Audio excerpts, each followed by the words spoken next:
औज़ुबिल्लाहिमिनश्शैतानिर्रजीम बिस्मिल्लाहिर्रहमानिर्रहीम। रबी बिन सलीमान रहमतुल्लाह अलैह कहते हैं कि मैं हज के लिए जा रहा था। मेरे साथ मेरे साथी भी थे।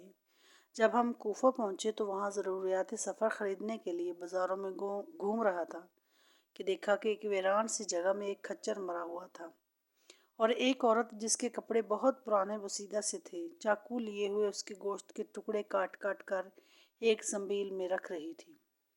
मुझे ये ख्याल हुआ कि ये मर्दार गोश्त ले जा रही है, इस पर सकूत हरगिज़ नहीं करना चाहिए। शायद ये औरत लोगों को यही पका कर खिलाती हो। सो मैं चुपके से इसके पीछे हो लिया, इस तरह कि वो मुझे ना देखे। वो औरत एक बड़े मकान में पहुंची जिसका दरवाज़ा भी ऊंचा था। इसने जाकर दरवाज़ा खटखटाया। अंदर से आवाज़ आई, कौन है? इसने कहा, खोलो, मैं बदहाल हूँ। दरवाज़ा खोला गया और घर में 4 लड़कियां नजर आईं जिनके चेहरे से बदहाली और मुसीबत के आसार ज़ाहिर हो रहे थे। वो औरत अंदर आ गई और ज़ंबील उन लड़कियों के सामने रख दी। मैं कबाड़ों के दरवाज़ों से झांक रहा था। मैंने देखा अंदर से घर बिल्कुल बर्बाद और खाली था। उस औरत ने रोते हुए लड़कियों से कहा, इसको पका लो और अल्लाह का शुक्र अदा करो। वो लड़कियां गोश्त काट काट कर उसको आग पर भूनने लगी। मुझे बहुत तकलीफ़ हुई।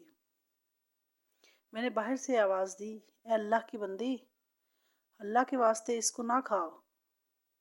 वो कहने लगी, तू कौन है? मैंने कहा, मैं एक परदेसी हूँ। उसने जवाब दिया, तू हमसे क्या चाहता है? 3 साल से ना हमारा को मुईन और ना को मददगार है। तू क्या चाहता है? मैंने कहा, मजूसियों के एक फ़िरका के सिवा मुर्दार का खाना किसी मज़हब में जायज़ नहीं। वो कहने लगी, हम ख़ानदान नबूवत के शरीफ हैं। इन लड़कियों का बाप बड़ा शरीफ आदमी था।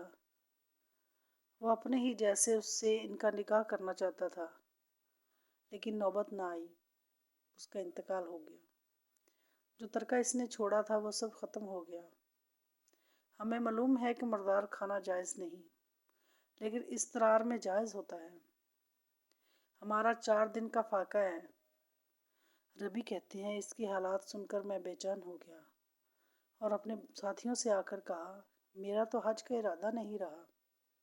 सबने समझाया लेकिन मैंने किसी की ना सुनी। मैंने अपने कपड़े और एहराम की चादरें और जो सामान मेरे साथ था वो सब लिया और नकद 600 दिरहम थे वो लिए। इनमें से 100 दिरहम का आटा ख़रीदा और बाकी दिरहम आटे में छुपाकर उस बुढ़िया के घर पहुंचा आया और ये सब सामान और आटा वगैरह इसको दे दिया। इसने शुक्रिया अदा किया और कहने लगी, है इब्ने सलेमान, अल्लाह तेरे अगले पिछले गुनाह माफ़ करे और तुझे हज का सवाब अता करे और अपनी जन्नत में तुझे जगह अता फरमाए और ऐसा बदल अता फरमाए जो तुझे भी ज़ाहिर हो जाए। रबी कहते हैं, हज का काफ़िला रवाना हो गया। मैं उनके इस्तकबाल के लिए कूफा ही रुका रहा ताकि उनसे अपने लिए भी दुआ भी करवाऊँ। जब हुजाज का एक काफ़िला मेरी आंखों के सामने से गुज़रा तो मुझे अपने हज से महरूम रह जाने पर बहुत अफसोस हुआ और रंज से मेरी आंसू निकल आए। जब मैं उनसे मिला तो मैंने कहा, अल्लाह ताला तुम्हारा हज कबूल करे और तुम्हारे अखराजात का तुम्हें बदला अता फरमाए। उनमें से एक ने कहा कि ये कैसी दुआ है? मैंने कहा, उस शख्स की दुआ जो दरवाज़ा तक हाज़िरी से महरूम हो। वो कहने लगे, बड़े तज्जुब की बात है, अब तो इससे भी इनकार करता है कि तू हमारे साथ अरफात के मैदान में ना था। तूने हमारे साथ रमी जमरात नहीं की, तूने हमारे साथ तवाफ़ नहीं किए। मैं अपने दिल में सोचने लगा, ये अल्लाह का लुत्फ़ है। इतने में मेरे शहर के हाजियों का काफ़िला आ गया। मैंने कहा, अल्लाह ताला तुम्हारी सही मशकूर फरमाए, तुम्हारा हज कबूल फरमाए। वो भी कहने लगे, तू हमारे साथ अरफात में नहीं था, रमी जमरात नहीं की, तूने हमारे साथ, अब तो इनकार कर रहे हैं। उनमें से एक शख्स आगे बढ़ा और कहने लगा, भाई इनकार क्यों करते हो? تم ہمارے ساتھ مکہ میں نہیں تھے یا مدینہ میں؟ جب ہم قبر اطہر کی زیارت کے لیے باب جبرائیل سے باہر آ رہے تھے، اس وقت ازدحام کی کثرت کی وجہ سے تم نے یہ تھیلی میرے پاس امانت رکھوائی تھی، جس کی مہر پر لکھا ہوا ہے من عامل ربحا، جو ہم سے معاملہ کرتا ہے نفع کماتا ہے۔ اس نے کہا یہ لو اپنی تھیلی واپس۔ ربی کہتے ہیں میں نے اس تھیلی کو کبھی اس سے پہلے دیکھا بھی نہیں تھا۔ اس کو لے کر میں گھر واپس آیا، عشاء کی نماز پڑھی، اپنا پورا وظیفہ پورا کیا، اسی سوچ میں جاگتا رہا کہ آخر یہ قصہ کیا ہے۔ اسی کشمکش میں آنکھ لگ گئی تو میں نے حضور اکرم صلی اللہ علیہ وسلم کی خواب میں زیارت کی۔ حضور اکرم صلی اللہ علیہ وسلم نے تبسم فرماتے ہوئے ارشاد فرمایا، اے ربی، آخر ہم کتنے گواہ اس پر قائم کریں کہ تو نے حج کیا ہے، تو مانتا ہی نہیں۔ بات یہ ہے کہ جب تو نے اس عورت پر جو میری اولاد میں سے تھی خرچ کیا اور اپنے حج کا ارادہ ملتوی کیا تو اللہ نے اس کا نعم البدل تجھے عطا فرمایا۔ اللہ نے ایک فرشتہ تیری صورت بنا کر اس کو حکم دیا کہ وہ قیامت تک ہر سال تیری طرف سے حج کیا کرے، اور دنیا میں تجھے یہ عوض دیا کہ 600 درہم کے بدلے 600 دینار اشرفیاں عطا کی۔ ربی رحمۃ اللہ علیہ کہتے ہیں کہ جب میں سو کر اٹھا تو اس تھیلی کو کھول کر دیکھا تو اس میں 600 اشرفیاں موجود تھی۔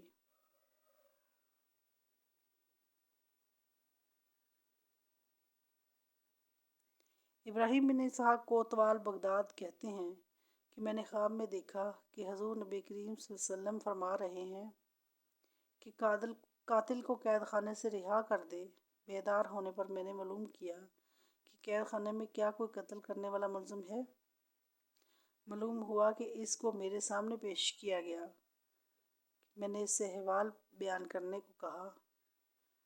اس نے کہا کہ میں اس گروہ سے ہوں جو ہر رات حرام کاری کیا کرتے تھے۔ ایک بڑھیا ہم نے مقرر کر رکھی تھی جو ہیلے بہانے اور دھوکے سے عورتوں کو ہمارے پاس لے آتی تھی۔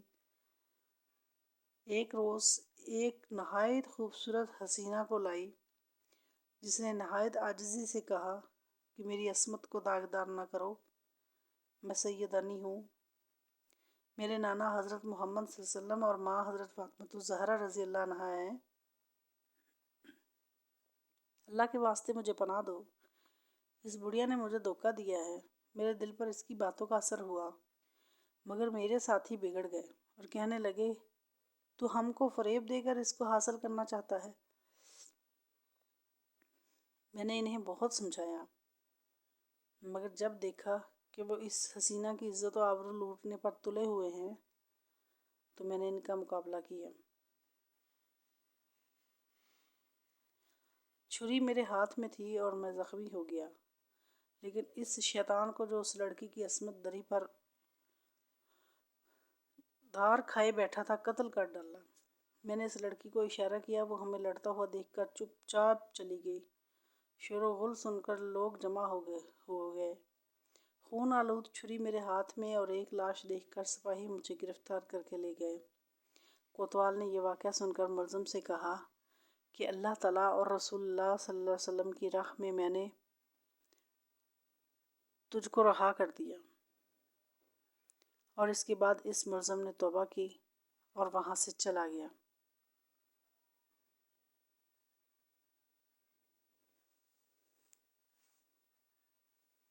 میری ویڈیو کو لائک اور شیئر کریں، میرے چینل کو سبسکرائب کریں۔ واللہ اعلم بالصواب۔